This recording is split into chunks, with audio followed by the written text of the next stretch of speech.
نحمده ونصلي على رسوله الكريم اعوذ باللہ من الشیطان الرجیم بسم اللہ الرحمن الرحیم رب اشرح لی صدری ویسر لی امری واحلل عقدۃ من لسانی یفقهوا قولی واجعل لی وزیرا من اہلی اللہم فقہنا فی الدین اللہم ارنا الحق حقا وارزقنا اتباعہ اللہم ارنا الباطل باطلا وارزقنا اجتنابا آمین ثم آمین۔ السلام علیکم ورحمۃ اللہ وبرکاتہ۔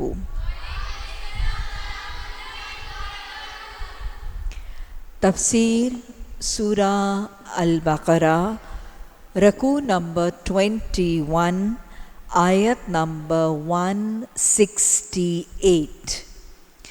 یا ایہا الناس کلوا مما فی الارض حلالا طیبا ولا تتبعوا خطوات الشیطان انہ لکم عدو مبین۔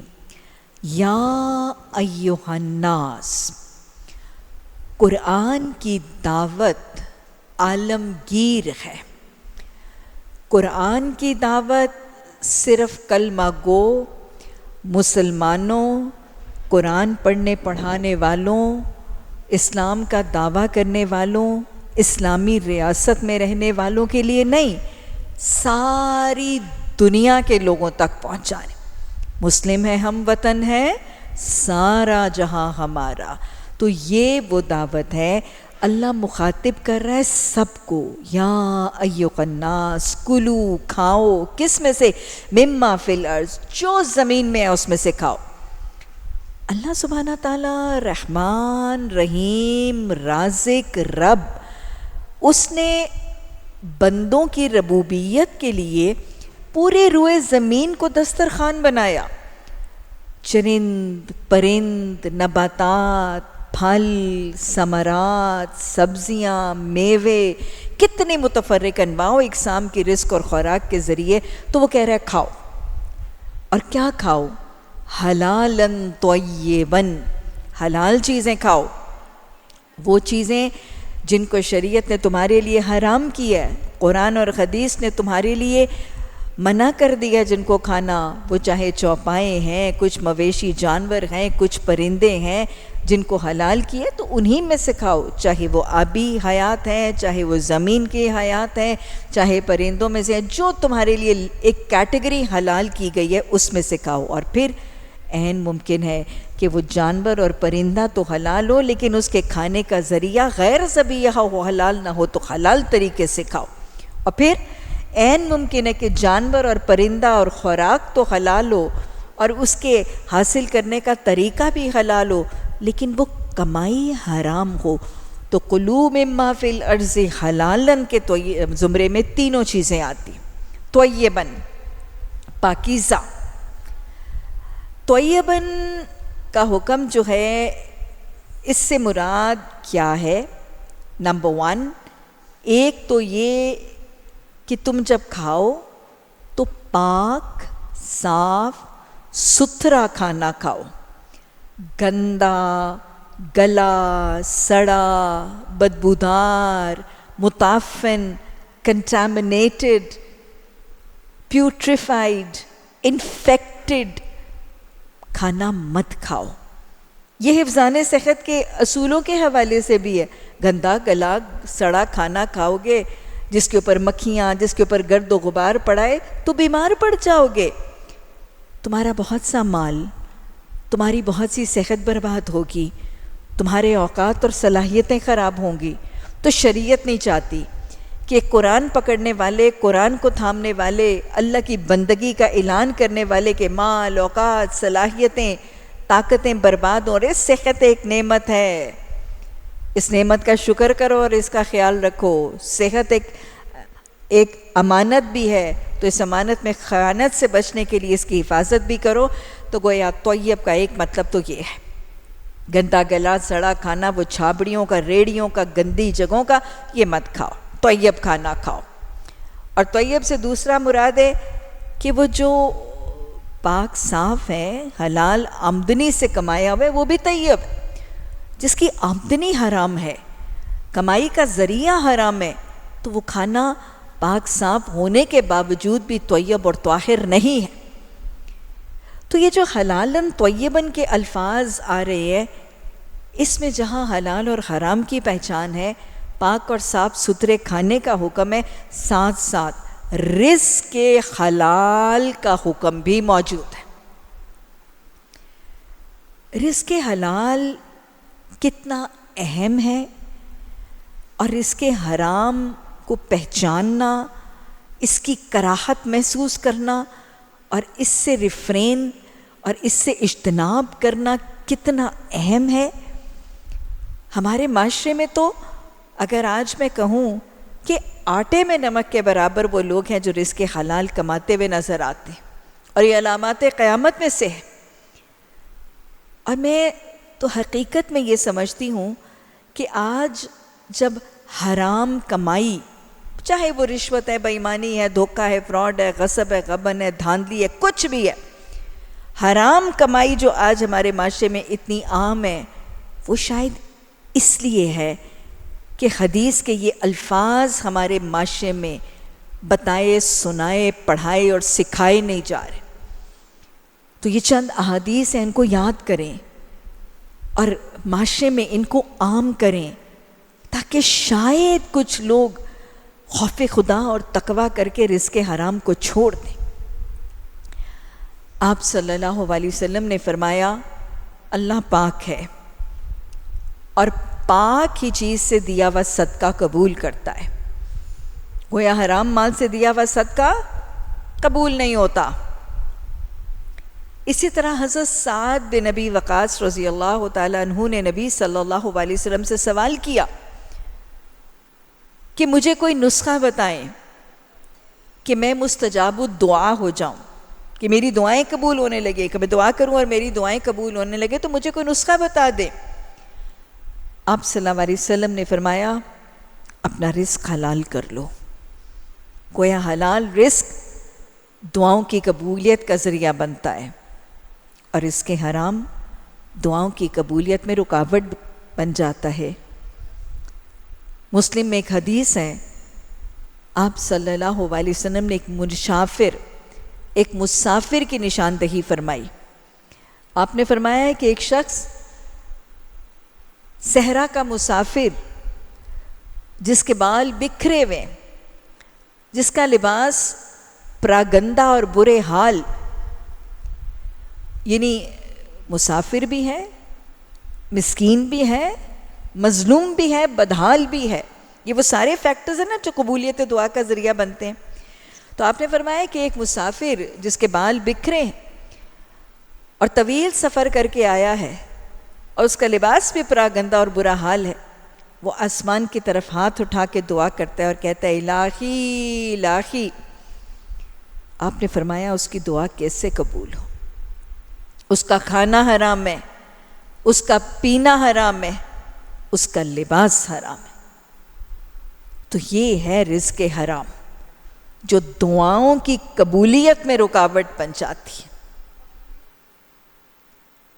اسی طرح ایک حدیث کے الفاظ ہیں کہ جو شخص جانتے بوجھتے نوئنگلی ایک لقمہ حرام رزق کا کھاتا ہے، اس کی 40 دن کی نماز قبول نہیں ہوتی۔ پڑھتے رہو نماز، مارتے رہو ٹکرے، تجوری میں حرام رزق ہے، دسترخوان پہ حرام رزق ہے، نمازیں 40 دن قبول نہیں ہوگی۔ اب دیکھ لیجئے، حرام رزق صدقے اور خیرات کی قبولیت میں رکاوٹ ہے، دعاؤں کی قبولیت میں رکاوٹ ہے، تو ظاہر ہے توبہ اور بخشش اور استغفار کی دعاؤں میں بھی قبولیت میں رکاوٹ بن جائے گا، اور نماز کی قبولیت میں رکاوٹ ہے۔ مجھے بتائیں، یہ شخص قیامت کے دن کہاں جائے گا؟ کیا جنت میں داخلہ ہے؟ کیا جنت میں داخلہ ہے باب الصدقہ میں سے، باب الصلاۃ میں سے؟ کہاں جائے گا؟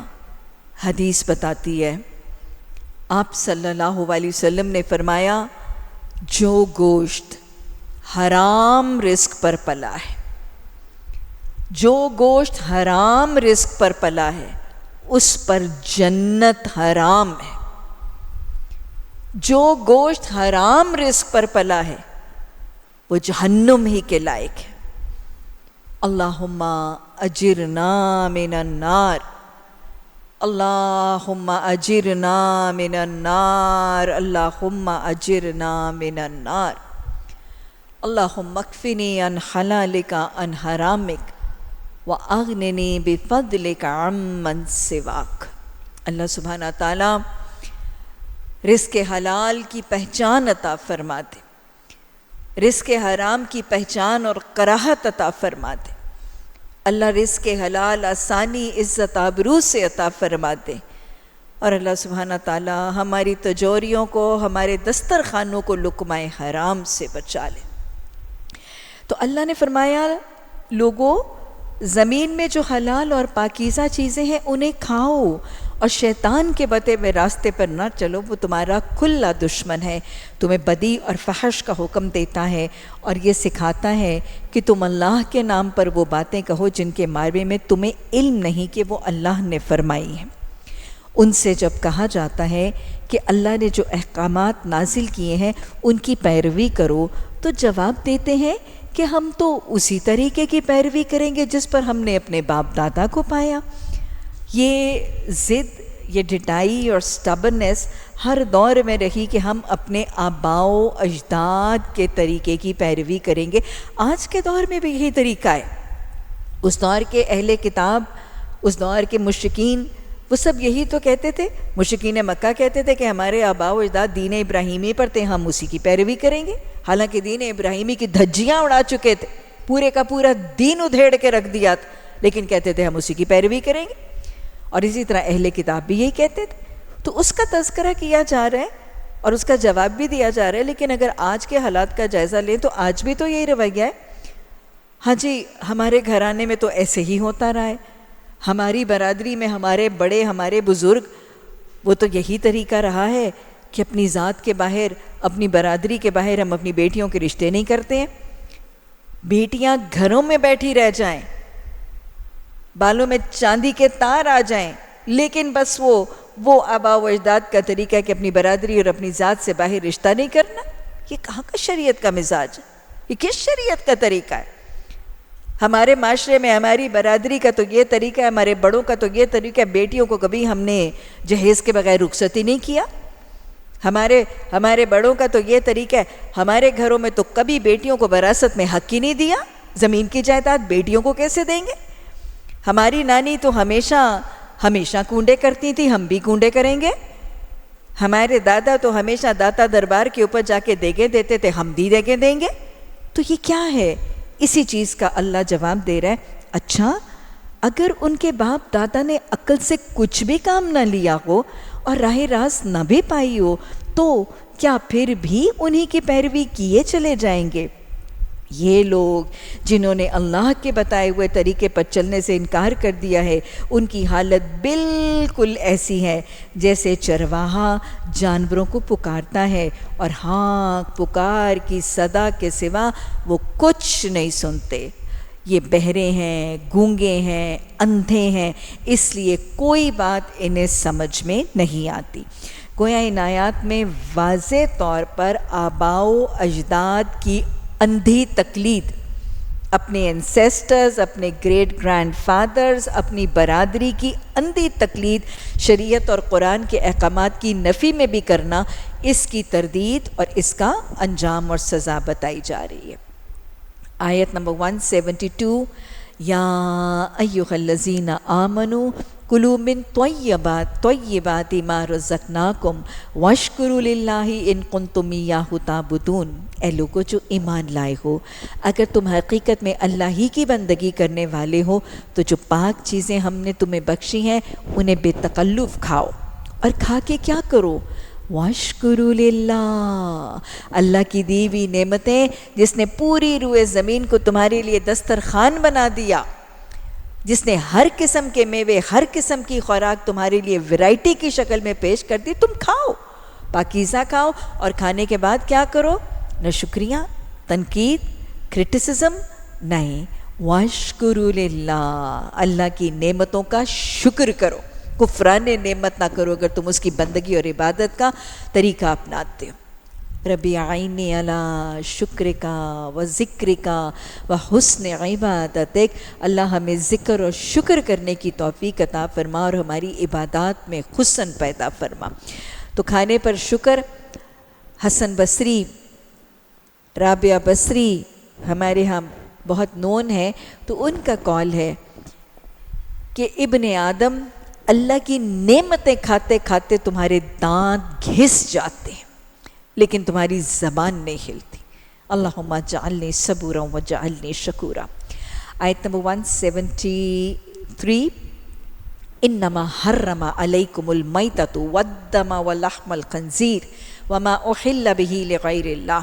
اللہ فرما رہا ہے اللہ کی طرف سے اگر کوئی پابندی تم پر ہے تو وہ یہ ہے کہ المیتۃ، اس آیت کی تفسیر انشاءاللہ آگے وضاحت میں جا کر ہم سورہ مائدہ میں بیان کریں گے، لیکن مختصراً اگر یہاں بات کروں کہ اللہ نے فرمایا تمہارے لیے حرام کر دیا گیا کیا؟ المیتۃ، سارے کا سارا مردار، کوئی چیز، کوئی جانور، کوئی پرندہ، چاہے وہ حلال کی فہرست کے اندر ہے لیکن اگر وہ مردار ملتا ہے تو اس کو کھانا حرام ہے، سوائے 2 مردار حلال ہیں۔ کون سے مردار؟ مچھلی، آبی جانور اور ٹڈی۔ والدم، اور خون، سارے کا سارا خون غیر ذبیحہ ہے، خون جسم کی شریانیوں میں بلڈ ویسلز ہی کے اندر جمود کے ساتھ رہ گیا ہے، تو ایسے خون، جس گوشت کا، جسم کا، جس جانور کا خون اس کے جسم کے اندر رہ جاتا ہے اس کو کھانا بھی غیر ذبیحہ کے حوالے سے حرام ہے۔ اور دمم مسفوحہ، بہتا ہوا خون جو جمع کر کے وہ مشرکین اپنے کھانوں وغیرہ میں ڈالتے تھے وہ بھی حرام ہے۔ 2 خون حلال ہیں، کون سا؟ کلیجی اور تلی۔ ولحم الخنزیر، اور خنزیر کا گوشت یعنی پورک۔ وما اہل بہ لغیر اللہ، جو غیر اللہ کے لیے پکارا جائے، جس پر اللہ کا نام نہیں ہے، جس پر اللہ کو راضی کرنے کا ارادہ نہیں ہے، نہ اللہ کی کبریائی اور اللہ اکبر کہا گیا ہے، غیر ذبیحہ بھی ہے اور غیر اللہ کے لیے منتے مرادے نظر نیازیں چڑھاوے، سب حرام ہے۔ انشاءاللہ وضاحت سے بات سورہ مائدہ میں ہو۔ اللہ نے فرمایا کہ ایسی کوئی چیز جو مردار ہے نہ کھاؤ، خون سے، خنزیر کے گوشت سے پرہیز کرو، اور کوئی چیز ایسی نہ کھاؤ جس پر اللہ کے سوا کسی اور کا نام لیا گیا۔ ہاں، جو شخص مجبوری کی حالت میں ہو اور وہ اس میں سے کوئی چیز کھا لے بغیر اس کے کہ وہ قانون شکنی کا ارادہ رکھتا ہو یا ضرورت کی حد سے تجاوز کرے تو اس پر کچھ گناہ نہیں، اللہ بخشنے والا اور رحم کھانے والا ہے۔ حرام کی پوری ایک کیٹیگری اور لسٹ ڈیٹیل کے ساتھ بتا کر اسی حرام کو کچھ مجبوری کی حالت میں کچھ خاص طریقے اور حدود کے اندر کھانے کی اجازت دے دی گئی۔ آیت نمبر 174، حق یہ ہے کہ جو لوگ ان احکامات کو چھپاتے، حلال حرام کھانے پینے کے، ان حلال حرام کے احکامات کو چھپاتے ہیں جو اللہ نے اپنی کتاب میں نازل کیے ہیں، تھوڑے سے دنیاوی فائدے پر انہیں بھینٹ چڑھا دیتے ہیں، وہ دراصل اپنے پیٹ آگ سے بھر رہے ہیں۔ قیامت کے روز اللہ ہرگز ان سے بات نہیں کرے گا اور نہ ہی انہیں پاک کرے گا، اور ان کے لیے دردناک سزا ہے۔ گویا اب اس آیت میں اللہ سبحانہ تعالیٰ فرما رہے ہیں، حلال اور حرام کی فہرست بتانے کے بعد اللہ فرما رہے ہیں کہ جو یہ حرام کردہ چیزوں کے احکامات کو بدلتے ہیں، ان کو چھپاتے ہیں اور اپنے دنیاوی اغراض و مقاصد کے لیے کرتے ہیں۔ بہت دفعہ لوگ ایک نرم دین کا تصور دینے کے لیے کہہ دیتے ہیں کہ جی اگر غیر ذبیحہ کا گوشت ملتا ہے، ذبیحہ نہیں بھی ہے اور وہ گوشت مل رہا ہے جس کو ذبح نہیں کیا گیا، اس پر بسم اللہ پڑھ کے کھا لیں تو جامعہ ازہر کا فتویٰ موجود ہے اور فلانی یونیورسٹی کا فتویٰ یا فلاں عالم کا فتویٰ موجود ہے۔ تو ایسی حالات کا تذکرہ کیا جا رہا ہے کہ جو شریعت کے واضح کلیئر کٹ دو ٹوک احکامات کو بدلتے ہیں دنیاوی فائدے حاصل کرنے کے لیے، وہ کیا کرتے ہیں؟ وہ اپنے پیٹ کو آگ سے بھرتے ہیں، اور قیامت کے دن پھر اللہ نہ ان کو دیکھے گا نہ گناہوں سے پاک کرے گا۔ یہ 2 چیزیں جب کسی عمل کے لیے یہ الفاظ آ جائیں، آگ کی وعید، اور یہاں قرآن میں یا حدیث میں یہ الفاظ آ جائیں کہ اللہ نہ ان کو دیکھے گا، نہ ان سے بات کرے گا، نہ ان کو گناہوں سے پاک کرے گا، تو وہ گناہ کبیرہ گناہ ہوتا ہے۔ کبیرہ گناہ، میجر سنز، قرآن میں کوئی پوری فہرست نہیں بتائی گئی کبیرہ گناہوں کی، اور نہ ہی ہائی لائٹ کر کے اللہ نے بتایا ہے کہ یہ کبیرہ گناہ ہے۔ کانا خطأً کبیرہ، اللہ نے بتایا سورہ بنی اسرائیل میں قتل اولاد کو خطأً کبیرہ کہا ہے۔ اسی طرح اللہ نے سورہ نساء میں حوباً کبیرہ، یتیم کے مال کو کھانے کو کہا ہے۔ لیکن پوری کی پوری فہرست کبیرہ گناہوں کی یا میجر سنس کی قرآن میں ایز اٹ از موجود نہیں ہے۔ تو ہمیں کیسے پتہ چلے کہ کون سے گناہ کبیرہ گناہ ہیں؟ ایک ڈیفینیشن اور پوائنٹرز اور مارکرز دیکھ لیجیے۔ جب کسی عمل کے لیے جہنم یا آگ کی وعید کہ یہ کام کرنے والا جہنم میں جائے گا یا یہ کام کرنے والے کو آگ کی سزا دی جائے گی، تو یہ کبیرہ گناہ ہے۔ جب کسی گناہ پر لعنت کے الفاظ آئیں، جیسے پیچھے ہم نے دیکھا تھا یلعنہم اللہ ویلعنہم اللاعنون، اللہ بھی لعنت کرتا ہے، لعنت کرنے والے بھی کرتے ہیں، جب لعنت کے الفاظ آ جائیں تو وہ بھی کبیرہ گناہ ہے۔ جب کسی چیز کے لیے حرام کے الفاظ آ جائیں، حرما، حرمت، جیسے سود کے لیے آتا ہے حرم الربا، یہاں پہ حرمت علیکم، تو حرام کے الفاظ جس عمل کے لیے آ جائیں تو اس عمل کو کرنے والا پھر کیا ہے؟ وہ کبیرہ گناہ ہے۔ جب کسی چیز کے لیے یہ الفاظ عمل کے لیے آ جائیں، دل کا حدود اللہ، یہ اللہ کی حدیں ہیں، یہ قرآن کی وضع کردہ باؤنڈریز، لیمٹس اور حدیں ہیں، ان سے آگے نہ جانا، تو ان حدوں کو کراس کرنا، ان باؤنڈریز کو ٹرانسگریس کرنا، یہ کیا ہے؟ یہ کبیرہ گناہ ہے۔ اور یہاں پانچویں بات جیسے اس آیت میں آ رہا ہے، لا یکلمہم اللہ یوم القیامہ ولا یزکیہم ولہم عذاب علیم، کہ اللہ نہ ان کو دیکھے گا، نہ ان سے بات کرے گا، نہ ان کو گناہوں سے پاک کرے گا۔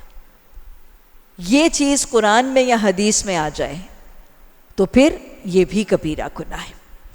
تو یہ 5 چیزیں، ان میں سے کوئی ایک یا 2 قرآن میں اور حدیث میں کسی عمل، کسی سرگرمی، کسی ایکٹیویٹی کے لیے اگر بیان کی گئی ہوں تو وہ گناہ کبیرہ گناہ ہے۔ اور 6واں، اگر صغیرہ گناہ بھی جان بوجھ کر ضد اور ڈھٹائی سے جاری رہے تو وہ صغیرہ بھی کبیرہ بن جاتا ہے۔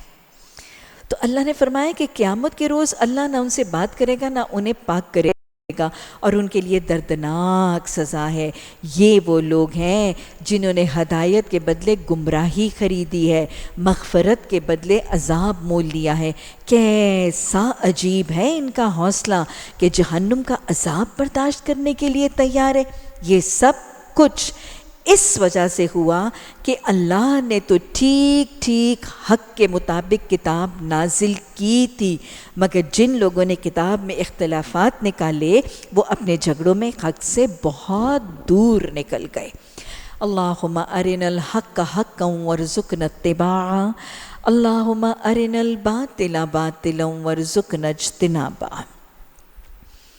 سورہ بقرہ رکوع نمبر 22 آیت نمبر 177، لیس البر، یہ آیت البر کے نام سے جانی جاتی۔ بر، با را را، بر کہتے ہیں نیکی کو، اور کون سی نیکی؟ وسیع پیمانے پر، ایکسٹینسو لیول پر، وائڈ اسپریڈ لیول پر کی جانے والی نیکی، چھوٹی چھوٹی نیکی نہیں، بڑے لیول اور بڑے پیمانے پر کی جانے والی نیکی کو بر کہا جاتا ہے۔ یہ آیت سورہ بقرہ کی، اسے آیت البر کہتے ہیں کیونکہ اس آیت میں اللہ سبحانہ تعالیٰ نے نیکی کا تصور، نیکی کا مفہوم سمجھایا ہے۔ ہاؤ ڈز قرآن ڈیفائن نیکی؟ اللہ کس کو نیکی کہتا ہے؟ اللہ کی پرسیپشن اور اللہ کی ایکسپلینیشن اور ڈسکرپشن میں کس چیز کو نیکی کہا گیا ہے. ویسے تو قرآن سارا ہی نیکیوں پر مبنی ہے. نیکی کے احکامات، قرآن کے سارے احکامات کی اطاعت نیکی ہے، اور قرآن کے احکامات کی نافرمانی گناہ ہے. لیکن جو ہائی لائٹڈ ڈیفینیشن آف نیکی ہے نا، وہ اس آیت میں ہے.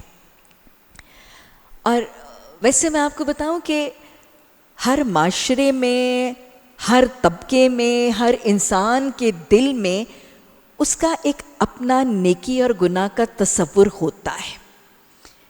اچھائی اور برائی اور نیکی اور گناہ کی پہچان اللہ کہتا ہے نا فَأَلْهَمَهَا فُجُورَهَا وَتَقْوَاهَا. اللہ نے فطرت میں ان چیزوں کی پہچان رکھی، انسٹنکٹ میں ان چیزوں کی پہچان ہے. اور ہر گروہ کے اندر نیکی، اچھائی اور برائی کا تصور موجود ہے، لیکن وہ تصور بسا اوقات درست نہیں ہوتا ہے. مثلاً آپ دیکھیں کہ مثال سے اگر میں آپ کو بات سمجھاؤں، جیب کتروں کا ایک گروہ ہے اور ان کا ایک گرو ہے، ان کا ایک لیڈر ہے، اور وہ جیب کتروں کا جو سردار گرو ہے نا، وہ اپنے چیلوں کو جیبیں کاٹنے کے لیے صبح صبح انسٹرکشنز کے ساتھ بھیج دیتا ہے.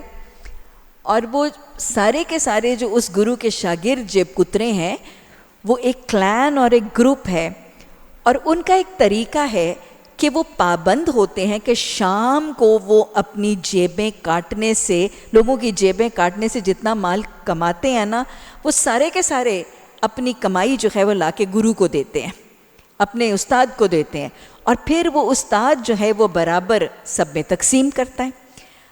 اب اس کلان میں وہ جیب کتروں کے دل میں نیکی کا تصور کیا ہے؟ وہ سمجھتے ہیں کہ اگر ہم نے اپنے جیبوں سے، لوگوں کی جیبوں سے کاٹا ہوا مال اپنے گرو کو پورے کا پورا نہ دیا تو شاید یہ دھوکہ ہے، یہ شاید خیانت ہے، بدعہدی ہے، بددیانتی ہے. وہ جیب کترے اس کو خیانت اور بددیانتی اور جھوٹ اور بدعہدی کہتے ہیں، حالانکہ حقیقت میں یہ ایسا نہیں ہے. ان کی پرسیپشن میں یہ بددیانتی ہے. اب سمجھ میں آئی؟ ان کے ہاں ایک تصور نیکی کا ہے، لیکن حقیقت میں قرآن کے مزاج میں اور اللہ کے نزدیک یہ نیکی کا تصور نہیں. تو ایکچولی کیا سمجھنا ضروری ہے کہ اللہ کس کو نیکی کہتا ہے، how does Quran explain and perceive نیکی، وہ جاننا ضروری ہے. کیونکہ ہر ایک کی پرسیپشن، ہر ایک کی سمجھ اور فہم اس کے حالات، اس کے ماحول اور اس کی ذہن اور جسمانی استطاعت کے مطابق ہوتی ہے. یہ میں نے بات ڈاکٹر اسرار صاحب سے سنی، مرحوم اللہ ان کے درجات بلند فرمائے. ڈاکٹر اسرار صاحب رحم اللہ وہ فرماتے ہیں، اسی آیت البر کی تفسیر میں نے ان سے سنا کہ انہوں نے کہا کہ مثال دے کر انہوں نے بات سمجھائی کہ پرسیپشن آف کسی چیز کی پرسیپشن کیسے ڈیفرنٹ ہوتی ہے. انہوں نے کہا کہ پرانے زمانے میں ایک شہر میں ہاتھی آیا. اب دیکھیں آج ہم نے تو اپنے موبائلز پہ، ٹی وی اسکرینز کے اوپر ہاتھی دیکھے ہوئے ہیں نا، اور سارے ہی جنگلی جانور دیکھے ہوئے ہیں، حقیقت میں بسا اوقات نہ بھی دیکھے ہوں. تو اب کہتے ہیں کہ اس شہر میں جب پہلی دفعہ ہاتھی آیا تو ایک جمع غفیر تھا جو ہاتھی کو دیکھنے کے لیے، کیونکہ پہلی دفعہ ہاتھی نظر آ رہا تھا لوگوں کو. ہاتھی کی باتیں سنی ہوئی تھی لیکن ہاتھی دیکھا نہیں ہوا. اب اس شہر میں 3 4 نابینا بھی تھے. سب سارے لوگ ہاتھی کو دیکھنے جا رہے تھے تو یہ نابینا بھی چلے گئے. اب نابینا ظاہر ہے آنکھوں سے تو ہاتھی کو نہیں دیکھ سکتے تھے، وہ تو ہاتھ سے چھو سکتے تھے. تو انہوں نے کیا کیا، جس کو جو حصہ ہاتھی کا سامنے آیا اس کو انہوں نے ٹٹولا، ہاتھی کی کیفیت اور ہاتھی کی حیت کو سمجھنے کے لیے. اب جب وہ واپس آئے تو ان کے گھر والوں نے یا ان کے ارد گرد کے لوگوں نے پوچھا، ہاں بھائی، نابینا لوگوں سے، ہاں بھائی ہاتھی دیکھنے گئے تھے، ہاں تو وہ ہاتھی کو تم نے کیسا پایا؟ تو وہ شخص جس کا ہاتھ ہاتھی کی سونڈ پر پڑا تھا نا، اس نے کہا ہاتھی تو ایک موٹی سی بڑی سی ٹیوب کی طرح کا ہے. جس کا ہاتھ ہاتھی کی دم پر پڑا تھا اس نے کہا ہاتھی تو مجھے لگتا ہے کہ ایک پتلی سی رسی کی طرح ہے. جس کا ہاتھ ہاتھی کی ٹانگوں پہ پڑا تھا اس نے کہا مجھے تو لگتا ہے کہ بڑے بڑے ستون تھے ہاتھی. اور جس کا ہاتھ اس کے پیٹ پر پڑا اس نے کہا ہاتھی تو کوئی بڑا سا ڈرم لگتا تھا. حالانکہ ہاتھی ان میں سے کچھ بھی نہیں تھا.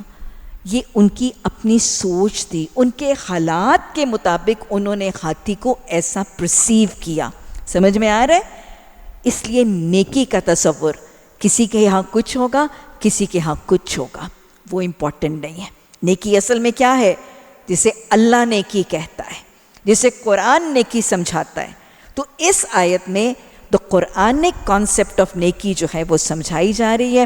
اللہ فرما رہا ہے لیس البر ان تولوا وجوہکم قبل المشرق والمغرب. یہ نیکی نہیں ہے کہ تم اپنے چہرے مشرق کی طرف کر لو یا تم اپنے چہرے مغرب کی طرف کر لو. یہ کیوں کہا جا رہا ہے؟ ریلیٹ کریں پچھلی آیات کے ساتھ.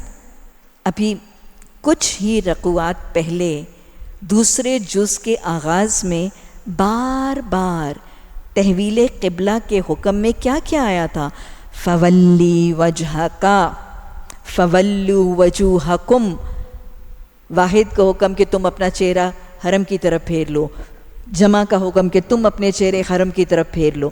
تو بار بار ڈائریکشن، رخ، سمت کا تذکرہ کرنے کے بعد یہ امکان تھا کہ قاری قرآن کے ذہن میں یہ خیال اور یہ سوچ پیدا ہو جائے کہ دین میں رخ، سمت اور ڈائریکشن ہی شاید کل دین ہے، اور یہی شاید کل دین اور یہی دین کی اہمیت. تو اس چیز کی نفی کی جا رہی. صرف سمتوں کا تعین، صرف ڈائریکشنز کا تعین دین نہیں ہے.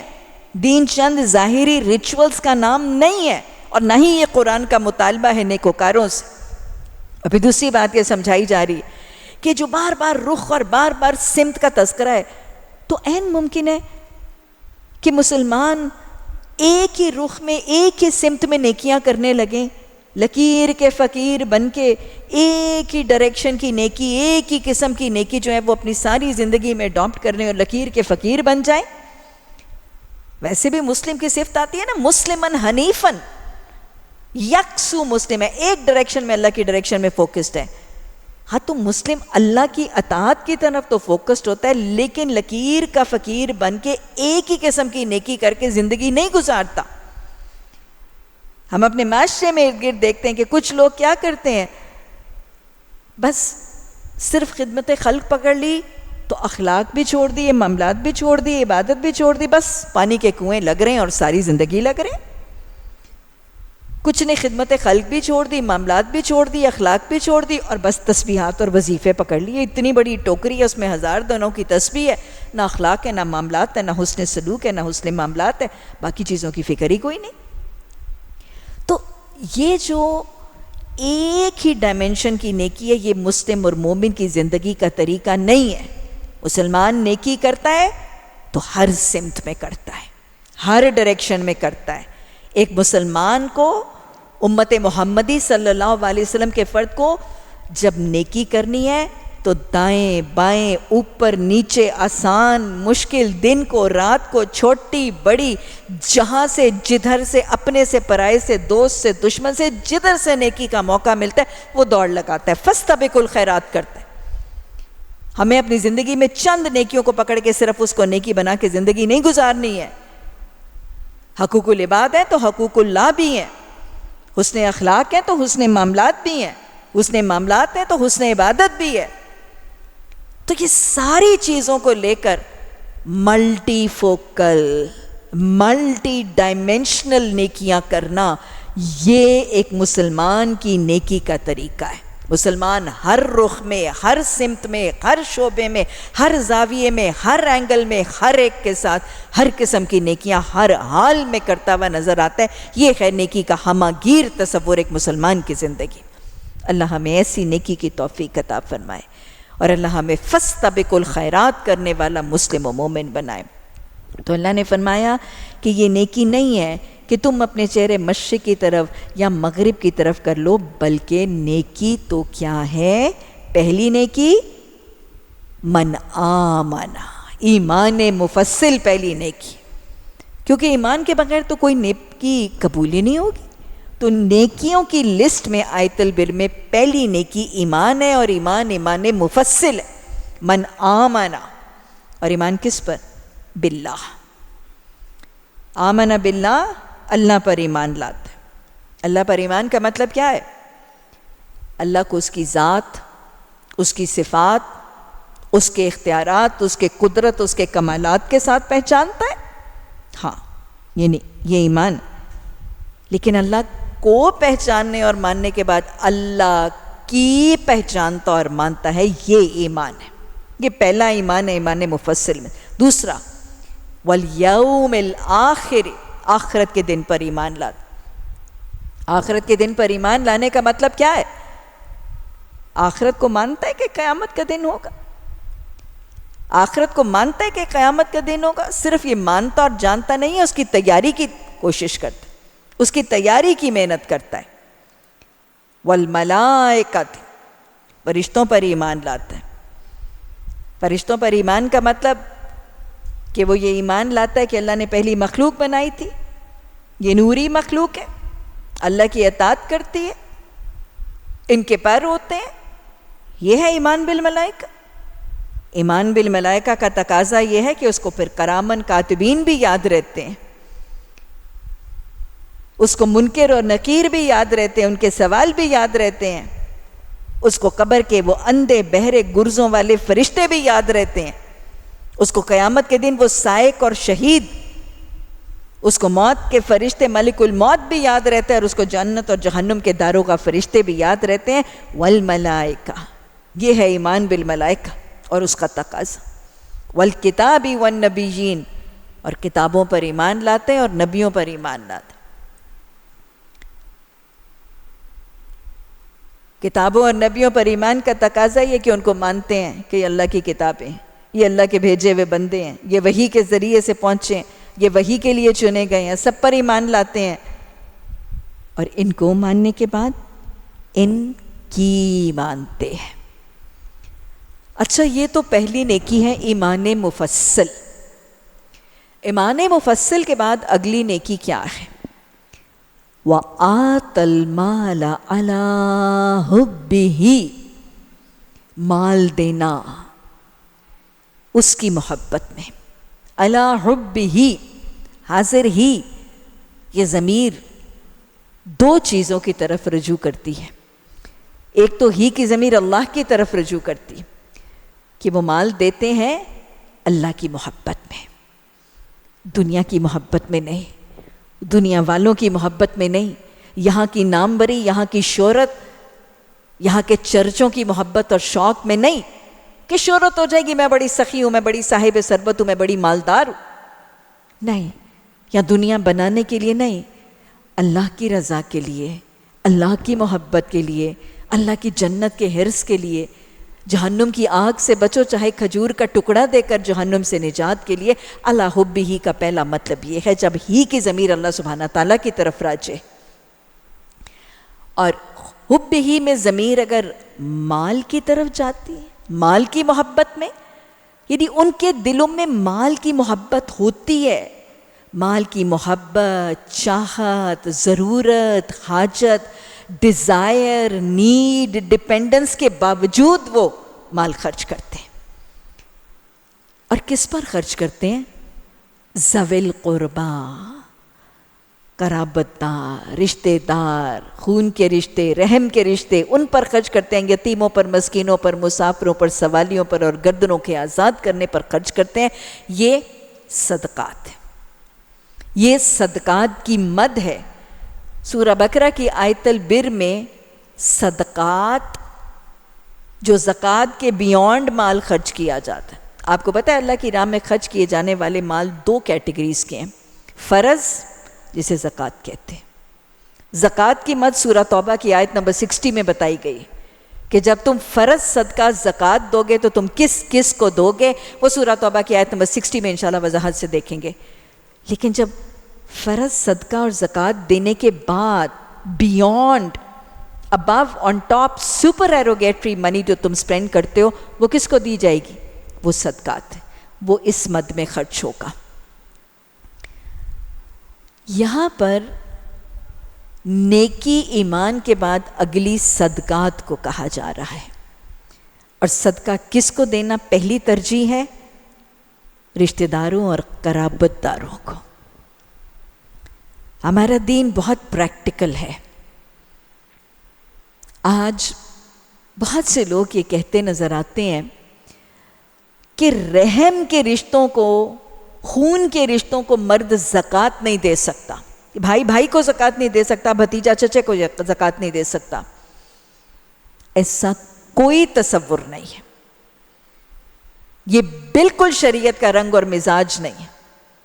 یہ میں آپ کو جواز سے پروو کر کے بتا رہی ہوں۔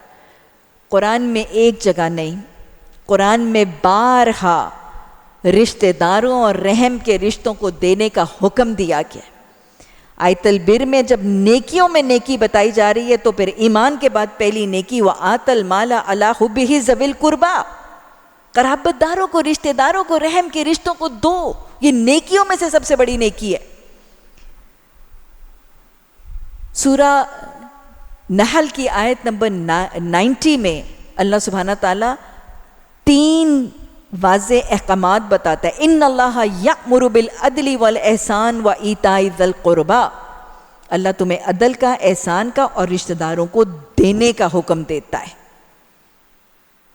اور اسی طرح اللہ کہتا ہے فأت ذی القربیٰ حقہ، کہ اپنے قرابت داروں کو ان کا حق سمجھ کے دو۔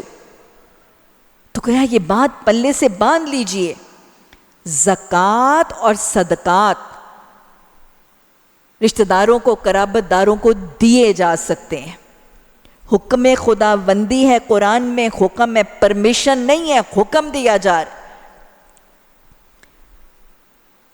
اور اس میں بہت بڑی حکمت ہے، کیونکہ پرائے کو تو ہم جانتے نہیں ہیں، اپنے کو تو انسان جانتا ہے، اپنے قرابت دار، اپنے رحم کے رشتے والوں کو، ان کے ہر حالات، اندر باہر، سب صورتحال سے ہم واقف ہیں۔ باہر والے کو تو بہت دفعہ لوگ آتے ہیں، بہت کہانیاں سناتے ہیں، اور عین ممکن ہے ان میں سے بہت فراڈ ہوتے ہیں، اور جھانسا دے کے وہ فراڈ میں وہ مال لے جاتے ہیں۔ تو صدقات اور زکوٰۃ کو ضائع کرنے سے بچنے کے لیے پہلے سب سے ان کو دو بھائی جن کے حالات سے تم صبح و شام سے واقف، اور ضرورت مند تک پہنچے گا، حاجت مند تک پہنچے گا، ان میں سے ایک ڈھیلا بھی ضائع نہیں ہوگا۔ اور دوسری بات، ہر شخص جب زکوٰۃ اور صدقات دیتا ہے تو اس کے اپنے اپنے سرکل، اس کے اپنے اپنے دائرہ کار کی مالی کفالت ہو جاتی ہے۔ اندر والے دائرے سے شروع کر کے پھر باہر خرچہ کرتے چلے جاتے ہیں۔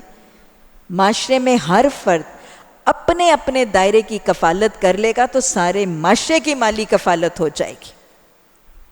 اور تیسری بات، جب رحم کے رشتوں کو مالی کفالت کریں گے تو پھر آپس میں محبتوں کے بانڈز بہتر ہو جائیں گے، رحم کے رشتے مضبوط ہوں گے، ان میں حسن اور محبت اور الفتیں پیدا ہوں گی۔ اس لیے رحم کے رشتوں کو دینا منع نہیں ہے، اگر وہ زکوٰۃ کے مستحق ہیں، اگر واقعی فقیر ہے، مسکین ہے، زکوٰۃ کے مستحق ہیں، خود صاحب نصاب نہیں ہے، تو پھر ان کو زکوٰۃ دی جا سکتی ہے۔ اگر وہ زکوٰۃ کے مستحق نہیں ہے لیکن پھر بھی ضرورت مند، حاجت مند ہے، بھی 7.5 تولے سونا تو ہے لیکن گھر کے اخراجات نہیں چل سکتے، تو پھر زکوٰۃ تو نہیں دی جائے گی، پھر صدقات دیے جا سکتے۔ اور اگر وہ الحمدللہ نہ زکوٰۃ کے مستحق ہیں، نہ صدقات کی ان کو ضرورت ہے، تو بھی اللہ کہتا ہے، حدیث میں بتایا گیا تحابوا و تحادوا، پھر بھی تحفے تحائف کی شکل میں ان کو دو۔ تو یہ ہے قرابت داروں اور رشتہ داروں اور رحم کے رشتوں کو دینے کی اجازت اور تصور اور اہمیت اور حکمت۔ میں آپ کو حدیث کے حوالے سے بھی واقعہ بتا دوں، بخاری میں واقعہ آتا ہے، ایک خاتون سوال لے کر رسول اللہ صلی اللہ علیہ وسلم کی خدمت میں حاضر ہوئیں، اور انہوں نے سوال خود کرنے کی بجائے کسی صحابی سے کہا کہ میرا یہ سوال رسول اللہ صلی اللہ علیہ وسلم سے کریں۔ وہ صحابی نے رسول اللہ صلی اللہ علیہ وسلم سے صحابیہ کا سوال کیا کہ وہ کہہ رہی ہیں کہ میرے شوہر کے کچھ یتیم بچے ہیں اور میں نے زکوٰۃ دینی ہے، یعنی بیوی صاحب مال ہے، بیوی صاحب زکوٰۃ ہے، اور بیوی نے زکوٰۃ دینی ہے، اور وہ فرماتی ہیں کہ میرا شوہر کہہ رہا ہے کہ یہ زکوٰۃ مجھے دے دو، تو کیا میں ایسا کر سکتی ہوں؟ آپ صلی اللہ علیہ وسلم نے جس شخص نے سوال کیا تھا آپ نے پوچھا کہ یہ کون سوال کر رہا ہے؟ انہوں نے فرمایا کہ زینب۔ آپ نے پوچھا کون سی زینب؟ یعنی معاشرے میں زینب نام بہت عام تھا، آپ نے پوچھا کون سی زینب؟ انہوں نے بتایا آپ صلی اللہ علیہ وسلم تحقیق کرنا چاہ رہے ہیں کہ جو سوال کرنے والی ہے واقعی میں دیکھوں کہ اس کے گھر والوں کی حالت کیسی ہے اور وہ واقعی مستحق ہیں بھی کہ نہیں۔ آپ نے فرمایا کون سی زینب؟ تو سوال کرنے والے نے فرمایا حضرت عبداللہ بن مسعود رضی اللہ تعالیٰ عنہ ان کی زوجہ زینب۔ آپ نے فرمایا ہاں، اور زینب سے کہو کہ اگر وہ اپنے شوہر کے یتیم بچوں کی کفالت کے لیے اپنی زکوٰۃ دے گی تو اس کے لیے 2 اجر ہے، ایک صلہ رحمی کا اور ایک اپنی زکوٰۃ کا۔ تو یہ ہے وہ معاملہ، رحم کے رشتوں کو قرآن کی آیات کی روح سے، رحم کے رشتوں کو حدیث کے واقعات کی روح سے دینے کی اجازت ہے، حکم ہے، پابندی ہے۔ اور جہاں تک عورتوں اور مردوں کے حوالے سے بات کرنا چاہوں یہ بھی بتاتی چلوں، مسلمان خاتون عورت پر اللہ نے کسی قسم کا مالی بوجھ نہیں ڈالا۔ ایک مسلمان عورت پر اللہ نے کوئی ذمہ داری نہیں ڈالی کہ وہ اپنے باپ، اپنے بھائی، اپنے بیٹے، اپنے شوہر کی مالی کفالت کرے یا اکنامک سپورٹ بنے، وہ مکلف ہی نہیں ہے۔ کرتی ہے تو احسان کرتی ہے لیکن اس پر ذمہ داری اور فرض نہیں ہے۔ چونکہ عورت پر کسی کی کفالت کی کوئی ذمہ داری نہیں ہے تو ایک مسلمان عورت اپنی زکوٰۃ ہر رشتے کو دے سکتی ہے بشرطے کہ وہ زکوٰۃ کے مستحق ہے۔ اگر باپ، ایک بیٹی کا باپ زکوٰۃ کا ایکچوئل مستحق ہے تو اپنے باپ کو بھی دے سکتی ہے، اپنے بیٹے کو بھی دے سکتی ہے، اپنے شوہر کو بھی دے سکتی ہے، اپنے بھائی کو بھی دے سکتی ہے، باقی رشتہ دار تو دور کی بات۔ تو ایک مسلمان عورت اگر اس کے کوئی رحم کے مرد رشتے بھی واقعتاً زکوٰۃ کے مستحق ہیں تو ایک مسلمان عورت ہر رحم کے مستحق رشتے کو زکوٰۃ دے سکتی ہے اور اپنے صدقات بھی دے سکتی ہے۔ ہاں مردوں کے لیے معاملہ ذرا سا فرق ہے۔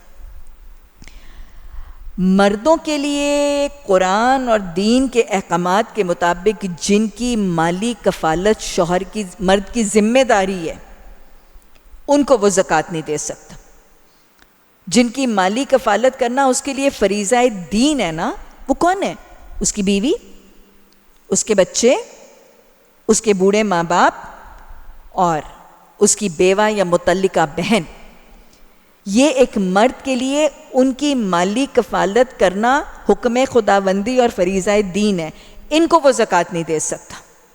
اس کے علاوہ، اس سرکل کے علاوہ جن کی مالی کفالت کرنا ایک مرد کے لیے حکم خداوندی اور فریضہ دین ہے، یہاں وہ احسان کرے گا، نیکی کے لیے کرے گا، تو پھر باقی تمام رحم کے رشتوں کو، کوئی بھائی ہے، کوئی شادی شدہ بہن ہے، کوئی پھپھی ہے، کوئی چچا ہے، کوئی بھانجا، بھتیجا، خالہ، ماموں، نانا، نانی، نانا نانی اکثر کے نزدیک والدین کے زمرے میں آتے ہیں، یہ سارے کے سارے رحم کے رشتے جن کی مالی کفالت اس کے لیے ذمہ داری نہیں تھی ان کو وہ زکوٰۃ دے سکتا ہے۔ تو اللہ نے فرمایا نیکیوں میں سے اگلی بڑی نیکی ایمان مفصل کے بعد یہ ہے کہ تم رشتہ داروں کو، یتیموں کو، مسکینوں کو، مسافروں کو، سوالیوں کو اور گردنوں کے آزاد کرنے کے لیے مال دو۔ یہ مدات ہیں صدقات کی۔ اور پھر اگلی نیکی وَأَقَامَ الصَّلَاةَ وَآتَ الزَّكَاةَ، نماز پڑھیں نہیں، کیا کریں؟ نماز قائم کریں۔ آفرنگ آف صلاح نہیں ہے، اسٹیبلشنگ آف صلاح ہے۔ اور کیا کریں؟ زکوٰۃ ادا کریں۔ دونوں کا کٹھا تذکرہ قرآن میں 70 دفعہ۔ اب ان 4 بڑی بڑی نیکیوں کے بعد 5ویں نیکی کیا؟ مجھے یاد ہے کہ جب میں نے پہلی دفعہ یہ آیت پڑھی I was literally shocked۔ ہم وعدوں کو بہت اہمیت دیتے ہیں لیکن اتنے اہم ہے، یہ مجھے آیت البر پڑھ کے سمجھ آیا۔ اللہ ایمان کے بعد صدقات اور پھر نماز اور زکوٰۃ کے بعد اگلی نیکی حج کو، جہاد کو، ذکر کو، قرآن کی تلاوت کو نہیں، اگلی نیکی کس کو کہا جا رہا ہے؟ وَالْمُوفُونَ بِعَهْدِهِمْ إِذَا عَاهَدُوا، کہ وہ پورا کرنے والے ہیں وعدوں کو جب وہ وعدہ کرتے ہیں۔ ایفائے عہد، وعدوں کو نبھانا. Little do we people realize کہ وعدوں کو نبھانا اتنا ہے. پاکستانیوں کے نزدیک تو وعدہ کیا اور توڑ دیا ایسے جیسے ناک پہ مکھی بیٹھی اور اڑا دی. کتنا اہم ہے. یہاں حج نہیں ہے, یہاں تلاوت قرآن نہیں ہے, یہاں جہاد نہیں ہے, یہاں ماں باپ کی خدمت نہیں ہے. آیت البر میں 5ویں نمبر پر آنے والی نیکی وعدوں کو پورا کرنا, وعدوں کو نبھانا ہے. افائے عہد کتنا اہم. اللہ کی سنت ہے نا, ان اللہ لا یخلف المیعاد, اللہ اپنے وعدے نہیں توڑتا. نبی مہربان صلی اللہ علیہ وسلم افائے عہد کرتے ہوئے نظر آتے ہیں. انشاءاللہ وضاحت سے کہیں اور بات ہوگی. سورہ مائدہ کے بالکل شروع میں پہلی آیت, اوفوا بالعقود, اپنے وعدوں کو پورا کیا کرو. قرآن میں اللہ کی وارننگ, ان العہد کان مسئولا, یاد رکھنا قیامت کے دن وعدوں کے بارے میں سوال ہوگا, پوچھ گچھ ہوگی, کراس کوسچننگ ہوگی. وعدہ کیا تھا پھر توڑا تھا. بدعہدی کرنے والوں کا انجام حدیث نے بتا دیا. وعدہ کرے گا توڑ دے گا, اس کے سر پر قیامت کے دن ایک جھنڈا نصب کر دیا جائے. یہ ذلت ہوگی, یہ رسوائی ہوگی. جتنے وعدے توڑے اتنے جھنڈے, جتنے بڑے وعدے توڑے اتنے بڑے جھنڈے. اللہ اس دن کی ذلتوں اور رسوائیوں سے بچانا. اور پھر اس کے بعد والصابرین, صبر کرنے والے. کب صبر کرنے والے؟ تنگی کے وقت, مصیبت کے وقت, حق و باطل کے جنگ میں صبر کرنے والے. اللہ نے فرمایا اولئک الذین صدقوا واولئک هم المتقون, یہی سچے ہیں اور یہی متقی اور پرہیزگار اور خدا خوفی کرنے والے ہیں. گویا سورہ بقرہ کی اس آیت نمبر 177 میں اللہ سبحانہ تعالیٰ نے 3 قسم کے لوگوں کی صفات بتائی. ابرار یعنی بر اور نیکی کرنے والے, سچے اور متقی. اور یہاں اللہ نے نیکی کا تصور سمجھایا ہے, سچائی کا پیمانہ بتایا ہے اور تقوی کی حقیقت سمجھائی ہے. یہ 3 تصورات اور ان کی صفات جو حامل ہیں وہ بتائی گئی ہیں. اور ویسے وعدے کے حوالے سے دہرا لیجئے, منافق کی صفات میں سے ایک صفت کیا ہے؟ اذا عہد غدر, اذا عہد اخلف. وعدہ کرتا ہے تو وعدہ خلافی کرتا ہے, وعدہ کرتا ہے تو وعدہ توڑ دیتا ہے. اس کے اندر نفاق کا رنگ ہے, چاہے وہ نماز پڑھتا ہے, روزہ رکھتا ہے, زکوٰۃ دیتا ہے. اللہ ہمیں ایفائے عہد کی اہمیت کو سمجھنے, وعدے کرنے سے پہلے سوچ کے عہد کرنے اور کرنے کے بعد ان کو نبھانے کی توفیق عطا فرما. آیت نمبر 178, یا ایھا الذین آمنوا کتبہ, لکھ دیا گیا ہے. آگے بھی یہ بات ہوگی. کتبہ کا مطلب لکھ دیا گیا قرآن میں بہت دفعہ آئے گا. کہاں لکھا گیا ہے؟ قرآن میں. کس نے لکھا ہے؟ اللہ نے لکھا ہے. تو جب قرآن میں کتبہ کے الفاظ کسی بات کے لیے آ جائیں تو وہ حکم خداوندی اور فریضہ دین ہو جاتا ہے. آگے بھی آئیں گے انشاءاللہ, وضاحت ہوتی رہے گی. تو اللہ فرما دیا گیا ہے کتب علیکم القصاص فی القتلی, تمہارے قتل کے معاملات اور قتل کے مقدموں کے بارے میں قصاص کا حکم اور طریقہ لکھ دیا گیا ہے. یہاں سے آگے کچھ آیات میں اب قتل کی سزا بتائی جا رہی, قاتل کی سزا بتائی جا رہی. اور یہ کون سا قتل ہے؟ قتل عمد. قتل مرڈر 2 قسم کے ہوتے ہیں. قتل عمد یہ وہ قتل ہے جسے ہم انٹینشنل مرڈر یا قتل عمد کہتے ہیں, جو دیدہ دانستہ نوئنگلی جان بوجھ کے کیا جاتا. قاتل گھر سے پستول یا ریوالور لے کے گیا, میں نے گولی مارنی اور مار دینا ہے. ایک شخص جان کے کسی کے کھانے میں اور دودھ میں زہر ڈالتا ہے, میں نے اس کو مار دینا. یہ قتل عمد ہے. پلان کر کے نوئنگلی جانتے بوجھتے کیا جاتا ہے قتل، یہ قتل عمد اور انٹینشنل مرڈر ہے. یہاں پر اس کے حکم اور اس کا تصور اور سزا بتائی جا رہی. ایک دوسرے قسم کا قتل ہے جسے قتل خطا کہا جاتا ہے. ان انٹینشنل، ان پلانڈ قتل یا مرڈر. قتل خطا لائک سڑک پہ گاڑی چل رہی ہے، ہاں کوئی نہ کوئی غلطی تو ضرور تھی، اوور سپیڈنگ تھی، کچھ تھی، لیکن ڈرائیور سے قتل ہو گیا. قتل کا ارادہ تو نہیں تھا بھائی، لیکن ہو گیا قتل. ڈاکٹر نے دوائی دی، مارنا تو نہیں چاہتا تھا لیکن مر گیا مریض. آپریشن تھیٹر میں سرجن مارنا تو نہیں چاہتا تھا لیکن کوئی غلطی ہو گئی، مر گیا مریض. اب یہ کیا ہے؟ یہ قتل خطا ہے. یہاں پر جو احکامات بتائے جا رہے ہیں وہ قتل عمد کے ہیں. آگے چل کے انشاءاللہ قتل خطا پر بھی بات ہوگی. تو اللہ فرما رہا ہے تمہارے لیے قتل کے مقدموں میں قصاص کا حکم لکھ دیا گیا. یہ قرآن کی ایک حد ہے. حد کسے کہتے ہیں؟ شرعی اصطلاح اور علوم القرآن کی زبان میں حد اس سزا کو، اس پنشمنٹ آف قرآن کو کہتے ہیں جو اللہ نے خود کسی گناہ کے لیے تجویز کر دی. جو خود سے خود قرآن میں جو سزا تجویز کر دی گئی ہے اس کو حد کہتے ہیں. یہ پہلی حد ہے جو اب ہم قرآن میں پڑھ رہے ہیں. قصاص، قتل کے بدلے قتل، خون کے بدلے خون، جان کے بدلے جان، یہ ہے قتل کی سزا. اسے قصاص کہتے ہیں. آگے جا کر ہم پڑھیں گے چوری کی سزا، سرقہ، ہاتھ کاٹ دینا، فَاقْطَعُوا أَيْدِيَهُمَا، یہ دوسری حد ہے.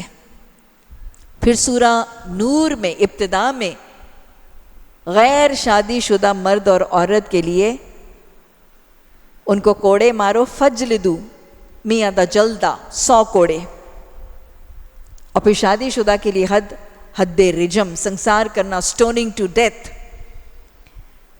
اور پھر سورہ نور میں حد قذف، جھوٹا الزام لگایا کسی پر زنا کا، 4 گواہ نہیں ہیں، اس کو 80 کوڑے مارو. تو یہ وہ حدود ہیں، قرآن کی وضع کردہ پنشمنٹس اور سزائیں ہیں اسلامی ریاست کے لیگل اور قانونی نظام کے لیے جو اللہ نے خود تجویز کر دی ہیں. ان کو حد کہتے ہیں. اس کے برعکس تعزیر، تعزیر اس سزا کو کہتے ہیں جو قاضی، جو کورٹ خود سے خود تجویز کرتی ہے. جیسے ہم کہتے ہیں نا تعزیرات پاکستان، تو وہ سزائیں جو قاضی خود تجویز کرتا ہے، جو عدلیہ خود بتاتی ہے، اس کو تعزیر کہتے ہیں. وہ تو بدلی جا سکتی ہے، لیکن قرآن کی وضع کردہ یہ حدود بدلنے کا اختیار اور مجاز کسی کے پاس. اللہ قرآن میں کہتا ہے وَمَن لَّمْ يَحْكُم بِمَا أَنزَلَ اللَّهُ، جو اللہ کے نازل کردہ احکامات کے مطابق فیصلہ نہیں کرتے، اللہ کی قرآن کی حدود کو اپنے معاشرے میں، اپنی بستی میں نافذ نہیں کرتے. 3 آیات میں آتا ہے فَأُولَٰئِكَ هُمُ الْكَافِرُونَ، فَأُولَٰئِكَ هُمُ الْفَاسِقُونَ، فَأُولَٰئِكَ هُمُ الظَّالِمُونَ. وہ قومیں، وہ معاشرے جو اللہ کی وضع کردہ حدود کو اپنے معاشرے میں نافذ نہیں کرتی، وہ کافر ہیں، وہ ظالم ہیں، وہ فاسق ہیں. تو یہ یہاں پہ قصاص کا حکم اور قصاص کی حد بیان کی جا رہی ہے. اللہ نے فرمایا الحر بالحر والعبد بالعبد والانثى بالانثى، غلام کے بدلے غلام، آزاد کے بدلے آزاد، عورت کے بدلے عورت. یعنی جس نے قتل کیا ہے اس قاتل ہی کو خون کے بدلے میں سزا دی جائے گی، اس ہی کو قتل کے بدلے میں قتل کیا جائے گا. جس نے خون بہایا ہے اس ہی کا خون بہایا جائے گا. یہ اصل میں نفی تھی اس ظلم، زیادتی اور ناانصافی کی جو اس معاشرے میں رائج تھا. اس کو سمجھانے کے لیے میں یوں سمجھاؤں گی کہ جیسے آپ دیکھیں کہ 2 قبیلے، ایک قبیلے کا سردار اگر دوسرے قبیلے کے غلام کو قتل کر دیتا تھا تو یہ سردار قاتل قبیلے کے لوگ وہ یہ کہتے تھے کہ دیکھو قتل ہمارے سردار نے کیا لیکن ہوا تو تمہارا غلام قتل ہے نا، تو بس ہم اپنی سردار کی بجائے ایک غلام دے دیتے ہیں تمہیں قصاص میں، اور سردار قاتل کو چھوڑ کے اس کے بدلے میں غلام دے دیتے تھے قصاص میں۔ یا کئی دفعہ ایک قبیلے کا غلام کسی دوسرے قبیلے کے سردار کو قتل کر دیتا تھا، تو پھر وہ یہ کہتے تھے کہ دیکھو کیا تو تمہارے غلام نے ہے نا، پر قتل تو ہمارا سردار ہوا ہے نا، ہم اس کے قصاص میں تمہارا غلام نہیں لیں گے، ہم اس کے بدلے میں تمہارا سردار قتل کریں گے۔ تو یہ ظلم، زیادتی، ناانصافی اس دور میں رائج تھی، تو اللہ نے اس کی نفی کر دی۔ الحر بالحر والعبد بالعبد والانثى بالانثى، عورتوں کو مردوں کے لیے دے دیا جاتا تھا، نہیں، جو قاتل ہے اسی کو سزا دی جائے گی، اور یہی انصاف کا تقاضا ہے۔ پھر اللہ نے آگے ایک اور آپشن دے دی، فمن عفی لہ من اخیہ شیء، اللہ نے فرمایا کہ وہ شخص جو قاتل کے ساتھ اس کا بھائی اگر نرمی کرنے کے لیے تیار ہو تو معروف طریقے کے مطابق خون بہا کا تصفیہ ہونا چاہیے، اور قاتل کو لازم ہے کہ راستی کے ساتھ خون بہا ادا کرے، یہ تمہارے رب کی طرف سے تخفیف، کمی اور رحمت ہے۔ اس پر بھی جو زیادتی کرے گا اس کے لیے دردناک سزا ہے۔ ہماری شریعت میں قتل کے لیے پہلی سزا جو تجویز کر دی گئی، قتل کے بدلے قتل یعنی قصاص۔ پچھلی شریعتوں میں صرف یہی سزا تھی، لیکن نبی صلی اللہ علیہ وسلم کا دین، آپ نے فرمایا مجھے آسان اور سہل دین دے کر بھیجا گیا۔ اہل کتاب کی کتابوں میں قتل کی ایک ہی آپشن تھی کہ قاتل کو قتل ہی کیا جائے گا، لیکن شریعت محمدی صلی اللہ علیہ وسلم نے سورہ بقرہ کی اس آیت کی روح سے قتل کے لیے ایک اور آپشن بھی موجود ہے، خون بہا، دیت یا بلڈ منی، یعنی قاتل کو قتل نہ کیا جائے، اس کے بجائے دیت یا خون بہا کی رقم ادا کر دی جائے۔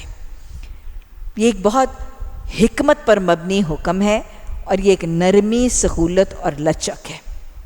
اس کے دینے کا طریقہ بتایا جا رہا ہے کہ اگر مقتول کے وارث قاتل کو معاف کرنا چاہتے ہیں اور اس کو قتل نہیں کرنا چاہتے اپنا انتقام لینے کے لیے، تو پھر ان کے پاس آپشن ہے کہ وہ قاتل کو قتل نہ کریں لیکن قاتل سے خون بہا کی رقم لے لیں، پر دیتے وقت اس کو بھی اچھے طریقے سے ادا کرنی ہے۔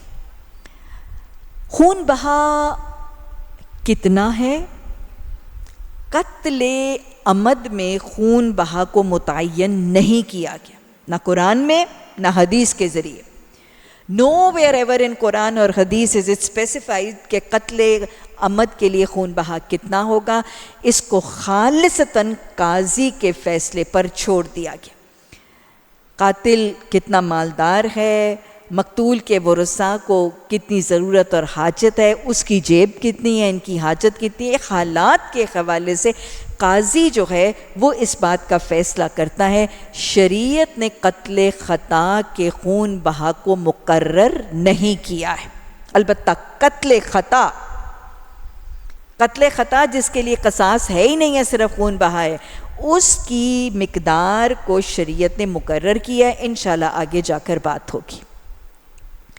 خون بہا کی اجازت چھوٹ کیوں دی گئی؟ اس کی کیا حکمت ہے؟ اللہ حکیم ہے، اس کے ہر کام میں حکمت ہے۔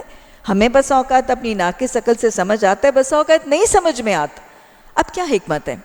سب سے پہلی بات تو یہ کہ عین ممکن ہے ایک قتل کے سانحے اور ٹریجڈی کے باوجود قاتل کے وارث، مقتول کے وارث، ان کے دلوں میں نرمی آ جائے اور وہ واقعی قاتل کو معاف کر دے۔ بھئی دیکھیں نا، ایک ماں کا بیٹا قتل ہوا، عین ممکن ہے کہ وہ ماں جدائی اپنے قتل ہونے والے بیٹے کی جدائی کے غم سے روتی ہے، لیکن اس کو قاتل کے ماں کے غم کا احساس ہو جاتا ہے کہ جیسے میرا بیٹا مجھ سے جدا ہو گیا، اگر میں نے قاتل کو قتل کروا دیا اور میں نے انتقام لی تو ایک اور ماں کی گود خالی ہو جائے گی، اور واقعی احسان کر کے وہ معاف کر دیتی ہے۔ میں خود اپنی زندگی میں ایسے واقعات دیکھ چکی ہوں، سن چکی ہوں۔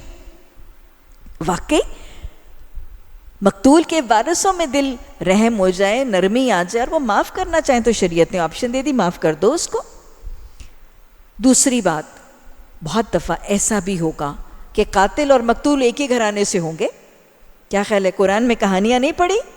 وہ چچا اور بھتیجا، آگے جا کے پڑھیں گے، آدم علیہ السلام کے 2 بیٹے حابیل اور قابیل بھائی بھائی کو قتل کر رہے، برادران یوسف قتل کی سازش کر رہے ہیں، اخباریں بھری پڑی ہیں، بہن نے بہن کو طلائی زیورات کے بدلے چھریوں سے مار دیا، ایک بھائی نے بھائی کو قتل کر دیا، بیٹے نے باپ کو قتل کر دیا۔ اب ایسے حالات میں کیا ہے، ایک ہی گھرانے میں قاتل بھی ہے مقتول بھی ہے، ان کا ایک تو قتل ہو گیا، کیا وہ چاہیں گے کہ دوسرا بھی ہلاکت کا شکار ہو؟ اور پھر تیسری وجہ، آپ دیکھیں کہ بہت دفعہ مقتول جو شخص قتل ہوا ہے وہ اس گھر کا بریڈ ارنر، اس کا روٹی روزی کمانے والا ہوگا۔ اب جب روٹی کمانے والا مرد قتل ہو گیا تو گھر والے بھوک، افلاس، مالی تنگی کا شکار ہیں، اور بھوک اور فقر و فاقہ ننگا ناچ ناچتی ہے اس کے گھر کے آنگن میں۔ اب اس میں کیا آپشن ہے؟ ایک آپشن تو یہ ہے نا کہ وہ بیوی، وہ بچے، وہ وارث قاتل کو قتل کروائیں اور اپنے انتقام کی آگ بجھا لیں، اور دوسری آپشن کیا ہے، اس کو قتل نہ کروائیں، خون بہا لے لیں، اپنے چولہوں کی آگ جلا لیں اور اپنے پیٹ کی آگ کو بجھا لیں۔ دونوں آپشنز ہیں نا۔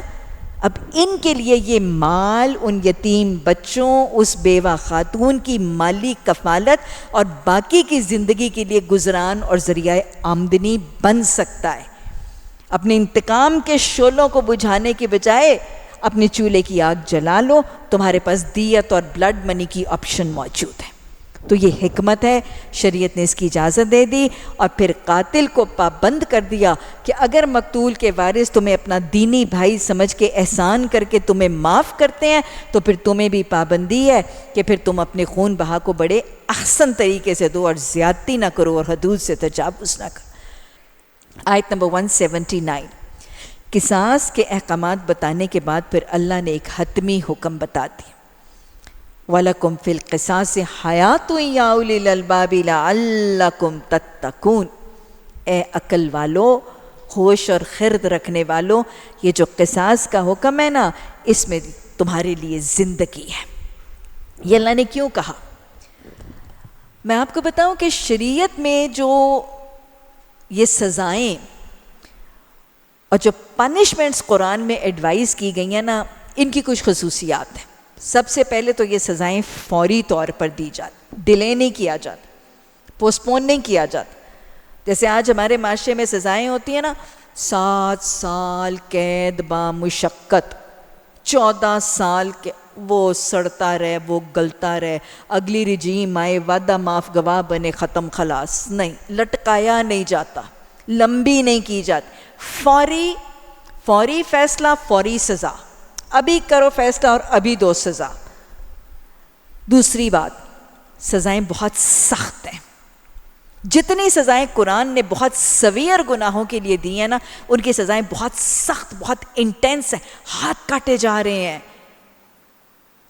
سٹوننگ ٹو ڈیتھ، پتھر مار مار کے قتل کیا جا رہا ہے، مارا جا رہا ہے اس کو، بہت انٹینس ہیں، کیونکہ جن گناہوں کے لیے دی جا رہی ہے نا، وہ گناہ بڑے سخت ہیں۔ اگر وہ معاشرے میں رائج ہو گئے تو وہ معاشرہ پھر انسانوں کا نہیں، جانوروں، حیوانوں کا معاشرہ بن جائے گا۔ اس لیے ان گناہوں کو اکھاڑ کے نکالنے کے لیے، ان گناہوں کی ایریڈیکیشن کے لیے سزائیں بہت انٹینس اور بہت سویئر رکھی گئی۔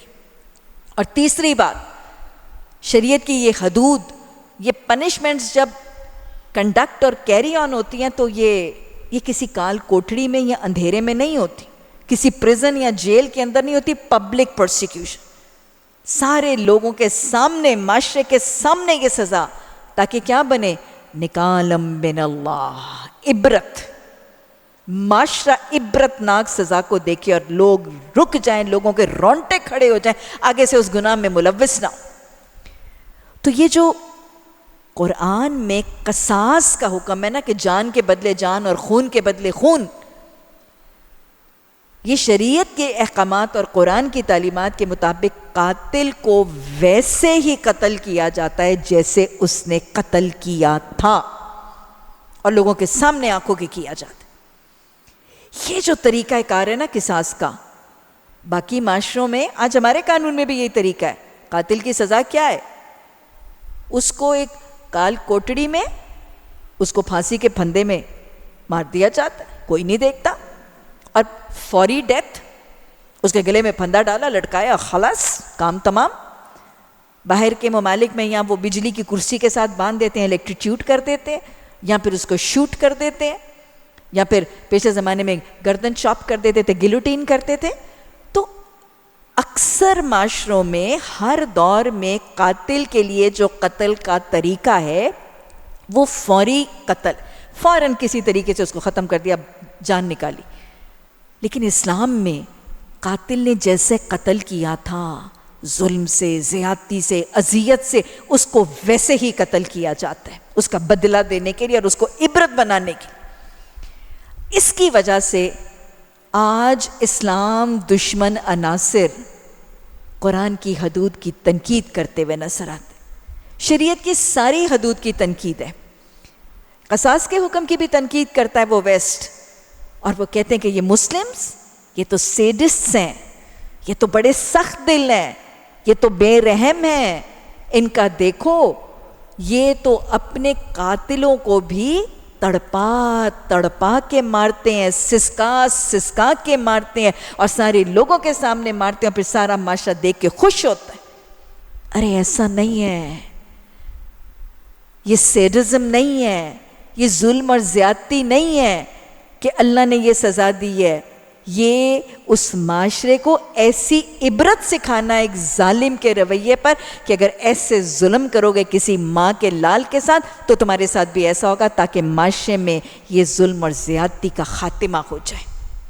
یہ اللہ نے فرمایا وَلَكُمْ فِي الْقِصَاصِ حَيَاةٌ يَا أُولِي الْأَلْبَابِ، انسانی جان اتنی ہلکی نہ رہ جائے، انسانی جسم کی حرمت معاشرہ محسوس کرے، اسی لیے اس کی سزا اتنی سخت، اتنی انٹینس رکھی گئی ہے، تاکہ کوئی ظالم ظلم کرنے سے پہلے 10 دفعہ سوچے کہ کھلے دربار میں کھڑے ہو کے مجھے ایسے سزا دی جائے۔ یہ ہے وَلَكُمْ فِي الْقِصَاصِ حَيَاةٌ يَا أُولِي الْأَلْبَابِ۔ اور اس کی تشریح وہ ریسرچ ہے جو ویسٹ خود کرتا ہے، اور ان کی ریسرچ پھر انہی پر الٹی پڑتی ہے۔ انہوں نے ریسرچ کی مختلف ممالک میں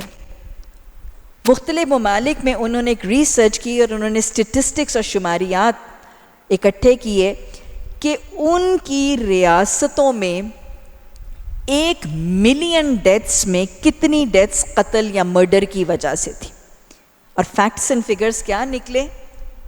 وہ جو نام نہاد امن کے ٹھیکیدار ہیں، جو مسلمانوں کو ٹیررسٹ کہتے ہیں اور ہماری سزاؤں کے اوپر نام دھرتے ہیں، ان کے فیکٹس اینڈ فگرز کیا تھے؟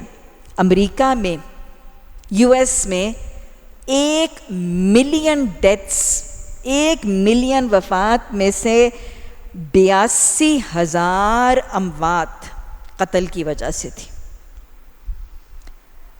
کینیڈا میں 75,000 اموات مرڈر یا قتل کی وجہ سے تھی۔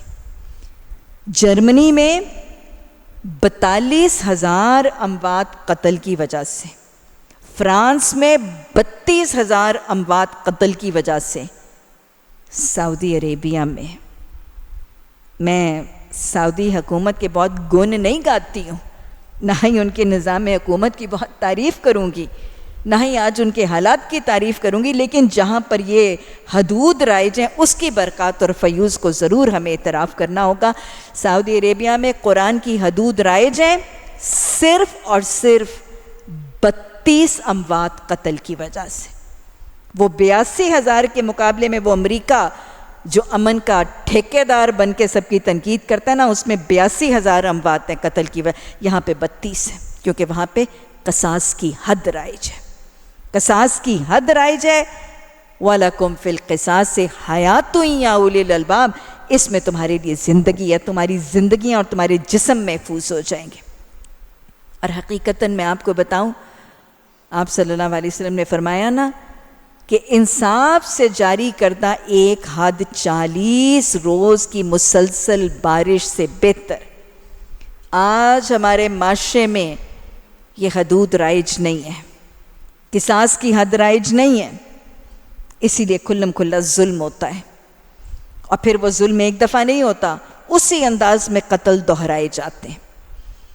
آج سے کچھ سال پہلے آپ نے پتہ نہیں سنا ہوگا کہ نہیں سنا ہوگا، سیالکوٹ میں 2 حافظ بچے،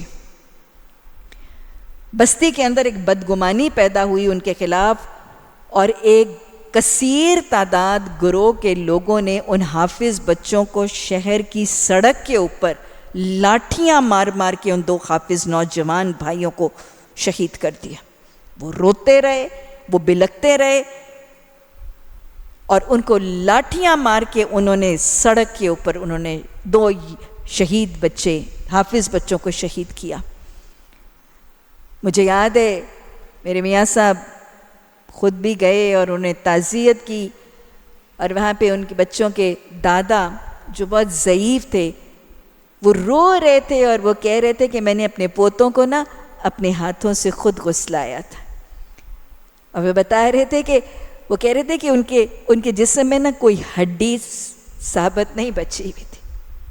اس ماں سے پوچھیں جس نے بچے نوجوان پالے اور پھر 2 بچوں کو حافظ بنایا، اس ماں سے پوچھیں کہ ان قاتلوں کو سزا کیسی دینی ضروری تھی۔ میرے معاشرے میں یہ سزائیں نہیں دی جاتی ہیں۔ اس ماں نے، اس دادا نے، اس گھرانے نے تو وہ ظلم برداشت کیا، لیکن پھر کچھ ہی سالوں کے بعد شہر لاہور کے یہاں ہی ایک بستی کے اندر پھر وہی رودات پھر دہرائی گئی، اور یہ دہرائی جاتی رہیں گی جب تک یہ قصاص کی حدود میرے معاشرے میں رائج اور نافذ نہیں ہوگی۔ اللہ ہمیں قرآن کے قوانین کو اپنا نظام قانون بنانے کی توفیق عطا فرما، اور غیر اسلامی قوانین کو اکھاڑنے کی توفیق عطا فرما، اور وہ حکمران جو ہماری ریاست کے اندر، اس پاکستان کی پاک سرزمین کے اندر، قانون کے اندر قرآن کے قوانین کو اپنا نظام نہیں بناتے، اللہ ان کے خلاف ہمیں آواز بلند کرنے اور ان کے نظام کے خلاف اٹھنے کی توفیق عطا فرما، اور اللہ وہ ہمارے بھائی، اللہ وہ ہماری تحریک جو قرآن کو آئین اور قرآن کو دستور اور قرآن کو نظام قانون بنانے کی دعویٰ بھی کرتے ہیں اور اس کے لیے مدد بھی مانگتے ہیں، اللہ ہمیں ان کا معاون، ان کا زور بازو بنا۔ آیت نمبر 180، کتب علیکم، ایک اور حکم تم پر لکھ دیا گیا ہے، فرض کر دیا گیا ہے کہ جب تم میں سے کسی کی موت کا وقت آئے اور وہ اپنے پیچھے مال چھوڑ رہا ہو تو وہ والدین، رشتہ داروں کے لیے معروف طریقے سے وصیت کرے، یہ حق ہے متقی لوگوں پر۔ پھر جنہوں نے وصیت سنی اور بعد میں اسے بدل ڈالا تو اس کا گناہ ان بدلنے والوں پر ہوگا، اللہ سب کچھ سنتا اور جانتا ہے۔ البتہ جس کو یہ اندیشہ ہو کہ وصیت کرنے والے نے نادانستہ یا قصداً حق تلفی کی ہے اور پھر معاملے سے تعلق رکھنے والوں کے درمیان وہ اصلاح کرے تو اس پر کچھ گناہ نہیں، ان اللہ غفور الرحیم، اس میں کوئی شک نہیں کہ اللہ بخشنے والا اور رحم کرنے والا ہے۔ آیت نمبر 180 سے لے کر 182 تک اب وراثت اور وصیت کے حوالے سے کچھ احکامات بتائے جا رہے ہیں۔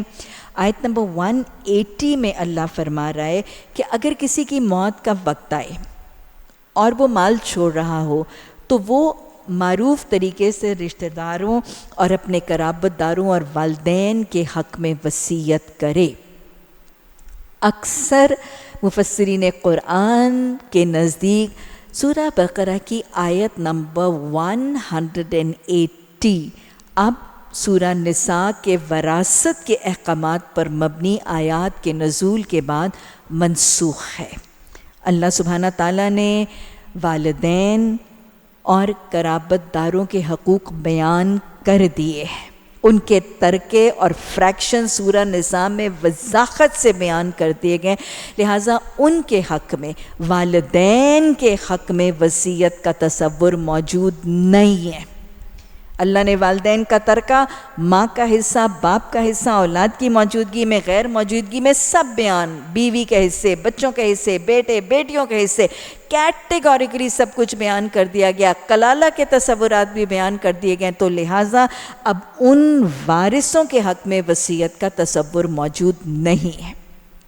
اللہ سبحانہ تعالیٰ نے خود سورہ نساء میں فرمایا اللہ نے حقوق مقرر کر دی ہیں اور اللہ نے کہہ دیا تلک حدود اللہ، تو گویا وصیت ان کے حق میں نہیں ہوگی. تو لہٰذا ان آیات کے نزول کے بعد یہ آیت اب منسوخ ہے. حدیث کے الفاظ بھی موجود ہیں، کسی وارث کے حق میں وصیت نہیں ہوگی. تو یہ وارثوں کی وصیت جو ہے یہ آیت اب منسوخ ہے. اور ویسے بھی یہاں پر کل مال پر وصیت کی اجازت دی جا رہی ہے، حالانکہ سورہ نساء کے احکامات کے نازل ہونے کے بعد اللہ کے نزدیک 1/3 مال پر وصیت کی اجازت ہے، اور رسول اللہ صلی اللہ علیہ وسلم نے 1/4 مال پر وصیت کرنے کو پسند کیا. تو گویا 2 حوالوں سے، ایک تو یہ کہ وارثوں کے حق بتائے گئے ہیں، وارثوں کے حق میں وصیت نہیں ہے اس لیے یہ منسوخ ہے. دوسرا حدیث میں ہے کہ وارث کے حق میں وصیت نہیں ہے. تیسرا وصیت پورے مال پر ہے ہی نہیں، پورے مال کے حقوق بتا دیے گئے، 1/3 پر وصیت کی اجازت ہے، اس لیے یہ آیت اب منسوخ ہے.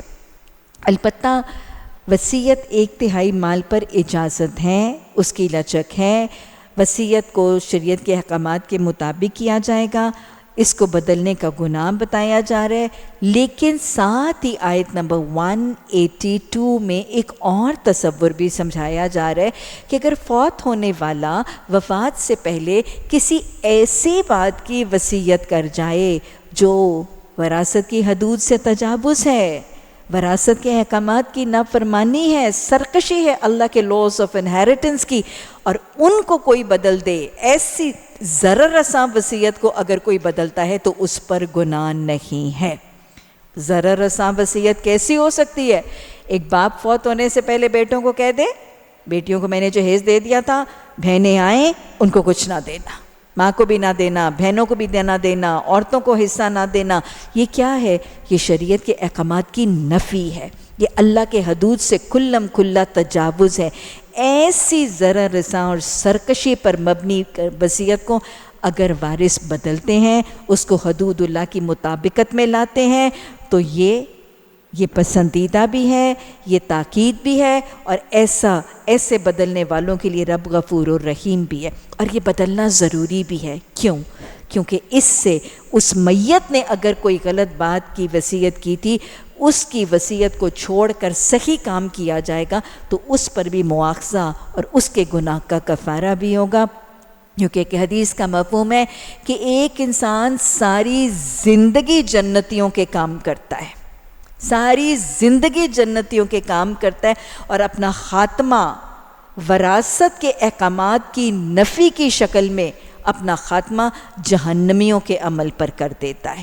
تو لہٰذا اگر کسی فوت ہونے والے شخص نے وراثت کے احکامات میں شریعت کے احکامات کی نفی کی وصیت کی ہے، حدود اللہ سے تجاوز کی وصیت کی ہے، اور وارث اس کو بدل دیتے ہیں، تو انشاءاللہ ان کے لیے بھی بہتر ہے اور وہ کفارہ جانے والے کے گناہ کا بھی بن جائے گا. اللہ ہمیں سمجھنے، شریعت کے احکامات کو پہچاننے، حدود اللہ کو سمجھنے اور ان حدود کے مطابق، احکامات اور قوانین کے مطابق اپنی زندگی گزارنے کی توفیق عطا فرما.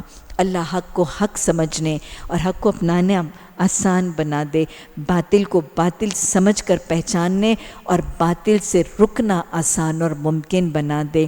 اللہ جو پڑھتے پڑھاتے ہیں اس پر عمل آسان کر دے، اللہ نیکی کرنا آسان بنا دے، اللہ گناہ کرنا مشکل بنا دے، اللہ ہمارے دل پر ہدایت کو الہام کر دے، اللہ ہمیں ہمارے نفس کے حوالے نہ کرنا، اللہ ہمیں اور ہماری اولادوں کو شیطان کی اکساہٹوں سے بچانا، اللہ ہمارے نسلوں اور ذریت کے دین، ایمان، اسلام، عزتوں، آبروں اور حیا کی حفاظت فرما۔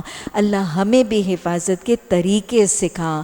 اللہ اپنا کرم فرما، ہمارے بیماروں کو شفائے عاجلہ کاملہ عطا فرما۔ جس کو جو تکلیف جو بیماری ہے، اللہ اس کی بیماری اور تکلیف کو دور فرما۔ اللہ محفل میں جس کے دل میں جو جائز خواہش اس کے حق میں بہتر ہے، الہی وہ بھی ساری دعا حاضرین، سامعین، ناظرین کی قبول فرما۔ الہی ہم نے جو مانگا ہے وہ بھی عطا فرما، جو مانگنے سے محروم رہے ہمارے حق میں تمام قرآنی اور مسنون دعائیں بھی قبول فرما۔